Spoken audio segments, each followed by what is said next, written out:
Welcome to Dark Souls 2, because in this video I'll be covering the mediocre and the average quality bosses in the Soulsborne series. Though don't you worry, there's going to be a fair share of low quality Dark Souls 1 bosses as well. If you missed the first part, you may want to check that out for the worst FromSoft creations. Let's continue where we left off, at number 116. I'm putting these two together because they're literally the same fight. Firesage looks cooler, but I like the way you come across Stray Demon better. So, they're about even. So basically, one of them is a reskin of a reskin. But I don't know which one came first, so I don't know who to blame. So I'm just gonna blame both. Either way, both bosses are boring because they show up late game with such a simple moveset. All they really do is AoEs that force you away from them. Like I said in the previous video, the mediocre tier is the meh bosses. So they're like the 4 out of 10 bosses at worst, 5 out of 10 at best. These two are definitely a 4. This is quite the change from my very first Dark Souls 1 ranking, where I put Centipede even below Bed of Chaos. That's because back then I always fought the boss at the entrance, which I really don't recommend, because there's no room to fight such a big boss that jumps around a lot. But then I found out you can run over to a much bigger piece of land on the right, where the boss becomes a lot more manageable. And when you fight without locking on, you can see that the boss actually has okay moves. I like that you can cut off the centipedes and kill them, but the small boss arena was still a terrible idea, and even if you do FromSoft's job for them and improve it, the fight still isn't great. This boss is the embodiment of the mediocre tier. The fight isn't annoying, but it's also completely disinteresting. It's just barely passable. The one thing I do like is the look of the boss. I didn't even notice it had a head until I looked through my footage of the fight. Also, if you thought the music for Adjudicator was a poor fit in the remake, that has nothing on the theme for Dirty Colossus. What the hell were they thinking? The boss is a walking pile of shit. Why did they give him an epic choir theme? It's Dragonrider, but this time only one of them, and it's just whatever. I would have otherwise put this boss lower if it wasn't such an early game boss. Both this and the Last Giant could be your first boss in Dark Souls 2, and for that it does an okay job. At least in terms of difficulty, but in terms of excitement, well, there's none to be had. The moveset is boring, and I don't see how this fat clumsy bitch could ride a dragon, let alone kill one. Mytha has a stupid gimmick with poison. If you fight her with the poison pool active, the fight is horrendous. If you fight her without it, you won't remember this boss 1 hour later. There's nothing really interesting about her patterns, she mainly just tries poking you. I mean, I guess the one cool move is how she can throw her head and then go after it to grab it. But like her, I'm really reaching here. I used to have a hate boner for Nito, now I just have a limp dick. It's an amazing looking boss, the attacks look nice, but his fight is pretty shit. In a small way, I enjoy the feeling of panic you get when you're being overwhelmed by skeletons, and the relief when Nito ends up killing them all for you. The skeletons can definitely get annoying, but considering that Nito is pathetic by himself, they're a necessary evil. Well, they could have, just made Nito less of a bitch. I saw quite a few people upset about Capra not appearing at the bottom of the list in the previous video, and for valid reasons. The room you fight Capra in is dog shit, and you know what else is dog shit? Dogs. It all happens way too quick for you to be able to even assess the situation. The second you enter, you get bum rushed. But even though the arena is too small, I do like that you can use the stairs to your advantage. It makes killing the dogs way easier, and it lets you do a plunge attack on Capra. The reason the boss isn't lower is because I think Capra by himself is decent. I like that he has stronger attacks that can break through even shields, which is something I'm sure lots of first-time players felt safe behind up until this point. But yeah, the way the boss is presented almost ruins the whole thing. This boss exists, and I guess that's okay with me. I don't really hate fighting it, but I definitely don't enjoy it either. The whole weak spot thing would work better if Greatwood's hands and legs didn't constantly clip underneath the floor. But other than that, I guess it's passable. I think the music does a good job at making Greatwood stand out as a scary boss, and the hand bursting out of the stomach is just disgusting, but I guess in a kind of cool way. Destroying the weak spots feels satisfying in the same way as popping zits. That's the perfect way to look at this boss actually. It's a giant zit. It's disgusting and you want it gone, but it feels satisfying to pop. For a Dark Souls 2 gang fight, this doesn't feel that bad in comparison to other Dark Souls 2 gang fights, but it still is a Dark Souls 2 gang fight, and I don't like Dark Souls 2 gang fights. But I like that you can kill the first one in one-on-one combat before having to deal with the other two. But when you do have to deal with the two, it is a Dark Souls 2 gang fight. They have the same moveset as one another, same speed, same everything, they can do attacks at the same time. It's a Dark Souls 2 gang fight, that is all.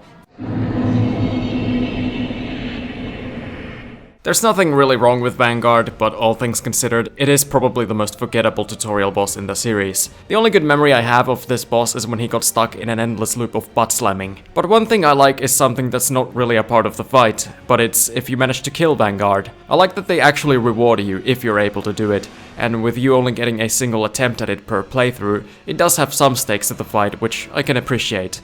But I still don't appreciate how boring the fight is. Like Dragonrider, this boss is balanced well enough for early game, and is boring enough to land in this tier. Interestingly, he's one of the few bosses in Dark Souls 2 with a second phase. Not that it really changes much, in both phases you just stick to his feet like Quentin Tarantino. It's easy, forgettable, but not offensive. Unlike that Tarantino clip. Sorry about that. I think Nashandra would be okay as just a throwaway boss, or even a mini-boss. She looks pretty neat and I don't mind fighting her. But for the final boss of Dark Souls 2, minus Aldia and the DLC, well, it's what I would have expected by this point in the game. Look, I don't hate Dark Souls 2, I think it's a pretty fun overall experience, but let's not pretend bosses like Nashandra are a shining example of excellency.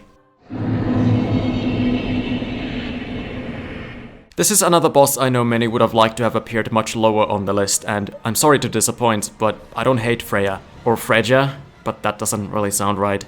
But I like how you can bait one phase to attack you and then go behind to get hits in on the other phase. And you can keep the spiders at bay with a torch, which is a blessing, since they're by far the worst part about this fight. But either way, the boss is at best okay. This boss is an example of why this video is the hardest one to make out of this ranking series. What can I say about her? She's fine, but not interesting. The only notable move is how she can burrow underground, and I do like that you can stand in this safe spot and get her to stun herself when she tries to burrow through it. But even then, it takes her forever to do, so it just breaks up the pace of the fight. And when she's not underground, she's okay, but I don't know, I just don't really care. The scenery here is pretty nice, until you look down. Ew! But I like the arena regardless, how it's like a bird cage, but for a dragon. The battle itself though, well, there's the reason why this boss is relatively low. It's another one of these nothing fights for me. I don't have a problem with doing the fight, it's not that hard or annoying, but it's just forgettable, despite the setting. Okay, some of you are gonna hate me for this, but I actually find Skeleton Lords somewhat enjoyable. It does boil down to being just a bunch of piss-easy enemies in a room, but unlike with Prowling Magus, this is much more interestingly executed. I like that killing one lord spawns a bunch of skeletons because this gives you a choice. You can either kill all the lords at once and then deal with an army of skeletons, or you can kill the lords one by one and deal with less enemies at once. It's a cool concept, but can I say fighting a bunch of basic enemies at once makes for a great boss fight? Not really. Look, you were warned about the amount of Dark Souls 2 bosses at the start of this video, but like Skeleton Lords, this is a below average fight with a pretty fun concept. It's a wholly unique encounter and I think it starts off decent. I like how you can either hide in the little holes or you can try dodging the chariot. The skeletons can get a bit annoying though. I get that there had to be some enemies along the way, but there's just a bit too many of them and I don't like how quickly they respawn if you don't kill the necromancers. But the real problem with the fight is the fight. The horse is a shit enemy and that's a damn shame. They almost managed to execute a good concept. Almost. Finally, a boss that isn't from Dark Souls 2. But unfortunately, that boss is Mergo's wet nurse, so it might as well be a Dark Souls 2 boss. It looks pretty nice, the atmosphere is there, but the combat puts me to sleep. I like the music box, but not as a boss theme. It doesn't really fit the fight in my opinion. Also, the phase where the boss clones itself is questionable. It's where the situation goes from 0 to 100 in an instant, but since the phase lasts only for a set amount of time, you can just run around in circles until it's over. Then it's back to being a snooze fest. I'd say right around here we're approaching the okay bosses, slowly but surely. Bosses like Crystal Sage are mediocre, but they're closer to being decent than bad. His attacks are okay, the intensity of the second phase is pretty nice, but the pace is hurt by the rather long pauses every time the Sage teleports. It doesn't feel good whenever he escapes your grasp, which is why I always do my best to trivialize the boss by letting him cast the homing crystals around him. While that spell is active, he can't teleport. So yeah, all in all, the fight's whatever. Well, we're back to Dark Souls 2. The Rotten could be worse, it could be better, but it's much better than I would have expected from this god-awful area. But for being a boss you can access early in the game, he has a pretty varied moveset. I don't particularly enjoy the fight, but I can acknowledge that it's not badly designed. I do dislike the arena though, the fire is just an unnecessary addition. Refights are kinda tough to rank because I'm not sure how much I should take into consideration how good the fight is on its own, or if I should put it low for being a lazy copy. I ended up taking both into consideration. If the original Smelter Demon didn't exist, Blue Smelty would be a tier or two higher, but it does reek of laziness and it's just not worth going through one of the worst areas in the game to get to it. His main change is that he has different delays than the original boss, which I guess is okay. I don't know, I don't really care. But what I do care about is the health drain, considering he already does a ridiculous amount of damage. Fuck that.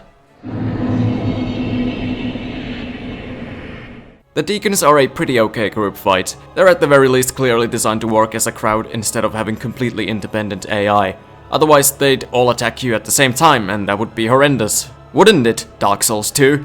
I enjoy the creepy church vibes, the music is nice, I like that the Deacons can work together to cast spells, but it takes them ages to get anything done and usually I've killed the ones casting before they're even halfway done. But it's still better than most of its type of bosses like Royal Red Vanguard and Celestial Emissary. It's another refight, except this time the original fight is from a different game. It's everybody's favorite, Ornstein, and I've heard a lot of people actually like this fight. But to me, he's just very average. Even though he's all by himself, it feels like his AI is taking Smo into consideration because he's very passive. He has lots of pauses in between his attacks, as if he was trying to balance out there being a second boss. When he isn't having a schizophrenic episode, he's decent enough. I know, this fight is kind of a joke, but come on. He's got the coolest design in the entire game. He's a singing foreskin frog with a skull and creepy ghoul-like arms hidden inside. I enjoy the ambience of it all too, and how when you enter through the fog gate it doesn't immediately attack, it's just sitting there in the back singing. I don't think the fight is annoying either, it's just pretty damn basic. I would love for Dark Souls 2 to get a proper remake. I could see this boss being turned into something special. As it is, it's just fine. Corrupted Monk is the highest of the mediocre tier. It is a fight that I kinda wish didn't exist because it devalues the true monk. But can I deny I enjoy this fight? Well, I could, but then I would be lying. Like I stated in the previous video, my biggest gripe with Sekiro is how many times you refight certain enemies, and I feel no other area in the game suffered more from that than Ashina Depths. I was expecting the area to build up to some creepy, disgusting boss, and instead we got a sneak peek at the real monk. It's disappointing, but at the same time, it did leave me hungry for the real fight because, like I said, this is a fun fight. And at the very least you do fight her a bit differently than the real monk, as this version requires you to damage the actual health bar first before you can do anything to her posture. We're in the decent tier now, so all the bosses here I'm pretty much fine with. They're at worst okay. Asylum Demon is at the bottom of the decent tier because the fight is nothing.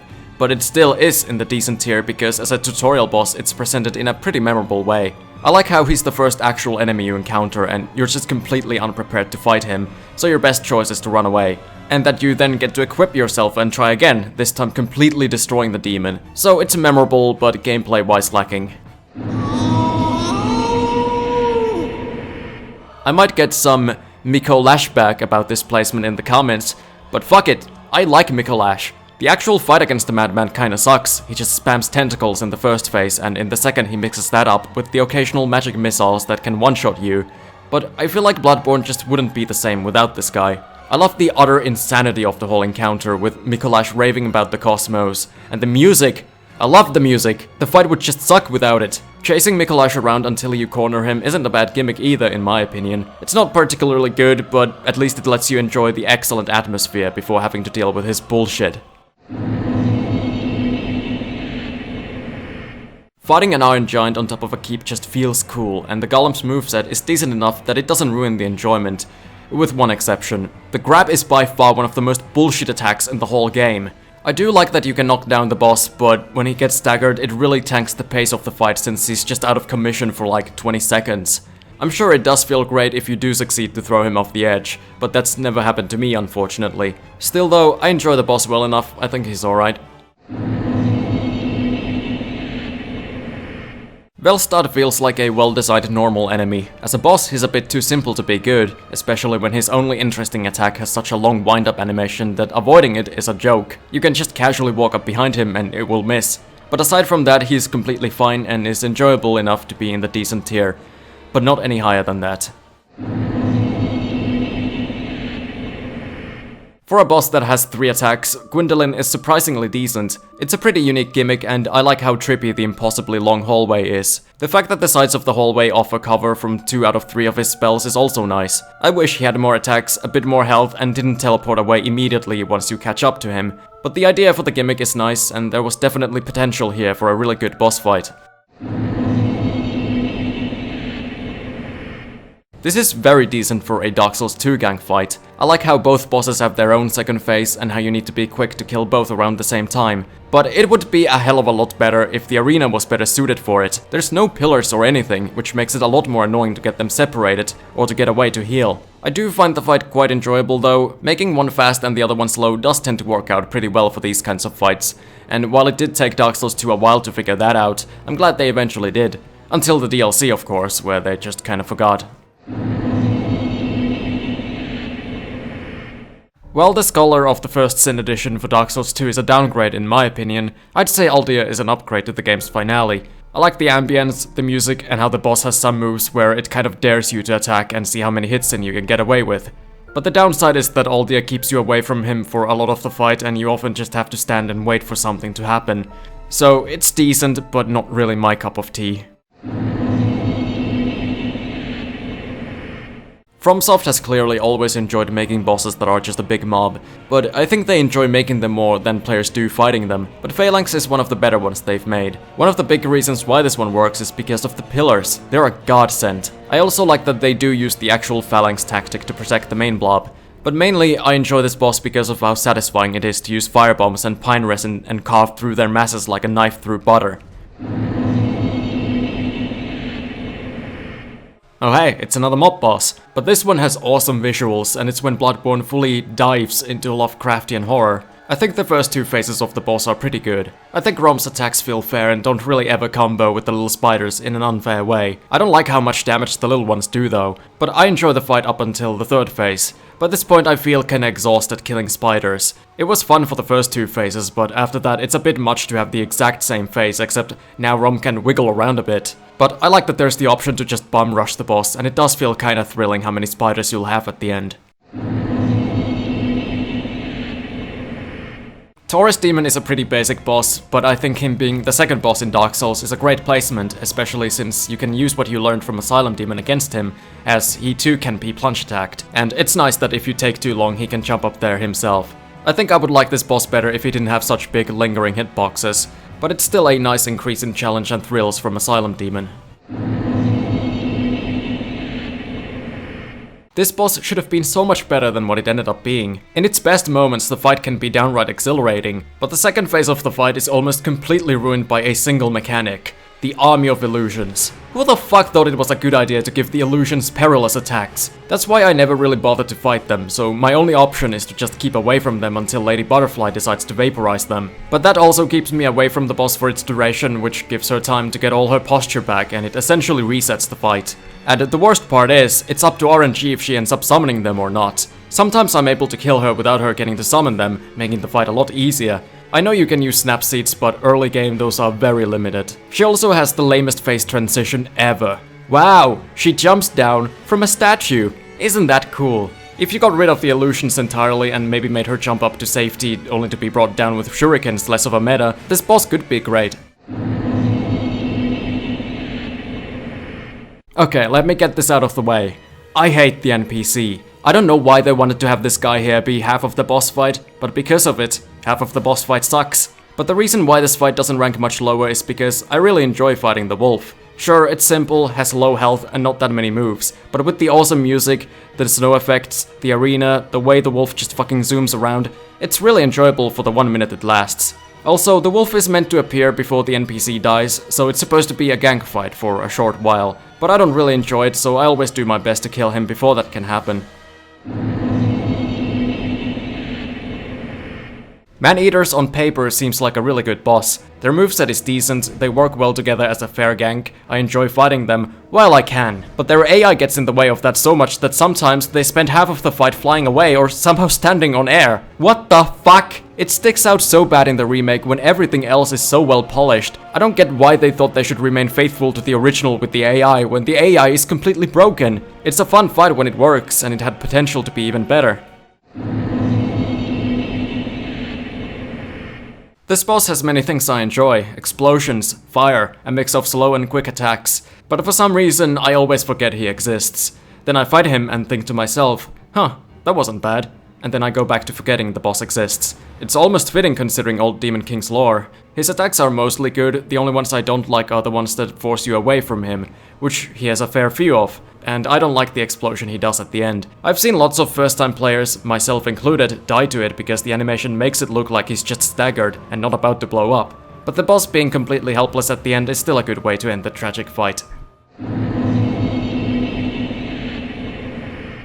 For the true final boss of Bloodborne, Moon Presence is underwhelmingly easy and simple. You just get behind and spank at those noodles. But if this wasn't the secret final boss, I think it would be fine. It could be a fun side boss. I like that she's aggressive, and the double spin move when she jumps back is kinda cool. And while the lifesteal ability is weird and is pretty easy to ignore by just hitting her and getting your health back, I do love how it gives every first time player a heart attack.